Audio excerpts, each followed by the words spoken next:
Hey guys, and welcome back to this channel. In this video I'll be showing you guys how you can name a range of cells on Google Sheets. So first you're going to go to data, go to named ranges, and then you are going to press add a range. I'm just going to name it logo, and then I'm just going to choose this icon, select data range. Then I'm going to select this select this bit over here and then press OK, then press done.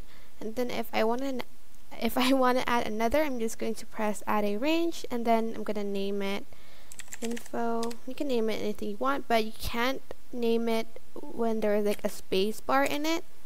So I'm just going to do info, and then I'm going to select the data range, and then I'm going to press OK and press done.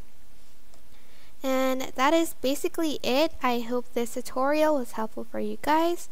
Don't forget to like, comment, share, and also subscribe to this channel if you haven't done that. If you have any questions, just leave it in the comment section down below and I will try my best to answer them all. Thank you so much for watching. Bye!